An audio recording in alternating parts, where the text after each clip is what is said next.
तो 21 दिसंबर साल 2018 तुम्हें याद ही होगा, और अगर याद नहीं है तो बता देता हूँ, ये वही साल है जब शाहरुख खान की जीरो और हुम्बाले फिल्म की केजीएफ चैप्टर 1 एक साथ रिलीज हुई थी।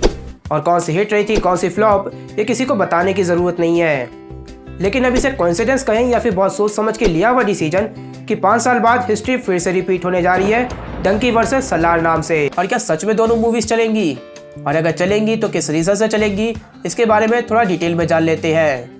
और हाँ, मैं इस वीडियो में किसी भी मूवी की एडवांस बुकिंग के बारे में बात नहीं करने वाला हूँ, क्योंकि वो डे बाय डे बढ़ती ही जाएंगी। Reason number 1, story. अब अगर दोनों मूवी की स्टोरी के बारे में बात करें तो सलार की एग्जैक्ट स्टोरी क्या होगी ये तो ट्रेलर देखने के बाद ही पता चलेगा।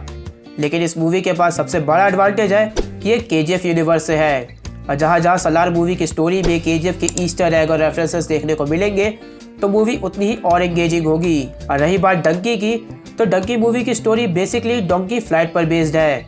इसका मतलब है इलीगल तरह से दूसरी कंट्री में पहुंचना, और वो भी एग्जैक्ट उस कंट्री में नहीं जहां तुम जाना चाहते हो, बस उस कंट्री के पड़ोसी देश में तुम्हें पहुंचा देंगे और बाद में बॉर्डर क्रॉस करके तुम्हें अपने ही रिस्क पर उस कंट्री में जाना होगा, जो कि काफ़ी हार्ड जर्नी होगी। और जिस तरह से इस मूवी का सब्जेक्ट है और जिस तरह से इस मूवी के रिलीज डेट है, यानी ओवरसीज में 21 दिसंबर और इंडिया में 22 दिसंबर, तो कहीं ना कहीं मेकर्स इंटरनेशनल ऑडियंस की अटेंशन ज़्यादा ग्रैब करना चाहते हैं, जिन्होंने रियल लाइफ में डोंकी फ्लाइट का यूज़ किया होगा। क्योंकि सिर्फ इंडिया में रहने वालों के लिए तो ये मूवी अच्छी होगी, लेकिन जो दूसरी कंट्री में रह रहे हैं और उनकी हालत कैसी है, उनके लिए ये मूवी ना ही सिर्फ अच्छी होगी बल्कि रिलेटेबल भी होगी। Reason number 2, directors. अब देखो, आज के टाइम पे शाहरुख खान ने जो back to back 1000 crore plus की मूवीज़ दी हैं, उनमें अच्छे डायरेक्टर्स का भी हाथ है, और ये कोलैबोरेशन तो इस साल का बेस्ट कोलैब है। लेकिन इस कोलैबोरेशन से शाहरुख खान को कितना फ़ायदा होगा ये तो बात की बात है, लेकिन प्रभास का प्रशांत नील के साथ कोलैब करने से बहुत फ़ायदा होगा। और ऊपर से ये movie Salaar cease fire part 1 है, जिसका मतलब यही है कि इन दोनों की जोड़ी पार्ट 2 में और केजीएफ यूनिवर्स की और भी मूवीज में दिख सकती है। और अब प्रशांत नील का डायरेक्शन ही प्रभास को काफ़ी टाइम बाद एक हिट मूवी दिलवा पाएगा और फ्यूचर प्रोजेक्ट्स के लिए ऑडियंस का ट्रस्ट भी जितवा पाएंगे। Reason number 3, audience trust.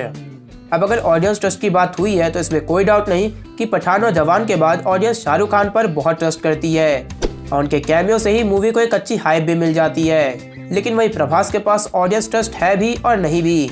अब जहाँ पर ट्रस्ट है तो वो है साउथ ऑडियंस का, जहाँ उनके पास फैंस की कोई कमी नहीं है, और केजीएफ यूनिवर्स का तो फैन बेस बहुत ही बड़ा है। और जो सलार के मेकर्स जो कि इस क्लैश से बिल्कुल भी नहीं डर रहे हैं, तो उसका रीज़न भी ये फैन बेस ही है। लेकिन वही हिंदी ऑडियंस प्रभास की back to back flop movie की वजह से पहले जितनी उन पर ट्रस्ट और मूवी को लेकर उतनी एक्साइटेड नहीं दिख रही है, और जितनी भी लोगों के बीच में एक्साइटमेंट दिख रही है वो मूवी के केजीएफ से कनेक्टेड होने की वजह से ही दिख रही है। रीज़न नंबर 4, मार्केटिंग, जो कि इस साल शाहरुख खान ने काफ़ी अच्छे से की है। मूवी की रिलीज से पहले कोई इंटरव्यू ना देना, दूसरों को भी बात ना करने देना, मूवी के टीजर को एक न्यू वर्ड के साथ रिलीज करना ताकि फैन सोचने पे मजबूर हो जाए, और जब मूवी की रिलीज डेट बहुत करीब आ जाए तब जाकर ट्रेलर निकालना। और जिस तरह से डंकी मूवी का ड्रॉप 1 आया है और ड्रॉप 2 भी कमिंग सून है, तो इस तरह से तो पूरे महीने मूवी की हाइप बनी ही रहेगी।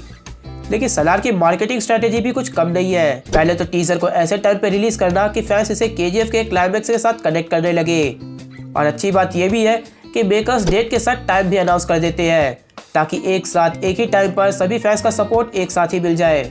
और अगर किसी को लग रहा है कि मैंने किसी मूवी के लिए ज़्यादा बोल दिया है और दूसरे के लिए कम, तो उसे हेट मत समझ लेना, क्योंकि सच्चाई यही है कि इन दोनों मूवी के चलने के चांसेस काफ़ी ज़्यादा है। वैसे तुम्हारे हिसाब से कौन सी मूवी ज़्यादा चलेगी और किस रीज़न से चलेगी, ये मुझे कमेंट सेक्शन में बताओ। और वीडियो अच्छी लगी हो तो वीडियो को लाइक करें, चैनल को सब्सक्राइब करें। Thanks for watching.